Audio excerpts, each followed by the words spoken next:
తొడగొట్టి చెప్తున్నా, నువ్వే కాదు తొడగొట్టేది మగపిల్లలే కాదు ఆడపిల్లలు కూడా తొడగొట్టి సవాల్ చెప్తాం.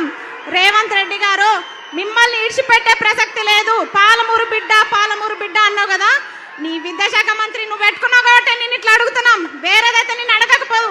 నువ్వు సీఎంగా ప్రధానమంత్రిగా నాకు సంబంధం లేదు. ఒక నిమిషం, నువ్వు సీఎంగా ప్రధానమంత్రిగా నాకు సంబంధం లేదు. కానీ విద్యాశాఖ మంత్రి తీసుకొని తప్పు చేసినావు నువ్వు. విద్యాశాఖ మంత్రి, ఇగో ఈ మేడం ఉంది, సబితమ్మ ఉంది, విద్యాశాఖ మంత్రి ఉంది. నీ అడ్డమైన జీవోలు వచ్చినాయా? ఎన్ని జీవోలు తెచ్చినావు రా చెత్తమ్మకమోడ? చెప్పు, ఎన్ని జీవోలు తెచ్చినావు? జీవో నంబర్ 4 అంట. నన్ను మంచిగా లెక్చరర్ కానీరా అంటే నన్ను తీసుకొచ్చి కొట్లాటలో పడేసిర్రు. నేను ప్రశాంతంగా టీచర్ అయ్యేదాన్ని, కానీ నన్ను తీసుకొచ్చి కొట్లాటలో పడేసిరుగా. భరించండి, నన్ను భరించాలి మీరు. ఎందుకంటే నేను చెప్తున్నా కదా, మీరు కూడా విద్యాశాఖ మంత్రి కదా, అప్పుడు మేడం ఉన్నప్పుడు కొత్త జీవోలు పుట్టుకొచ్చినాయా అనుకుందాం. నువ్వేం చేస్తున్నావు? జీవో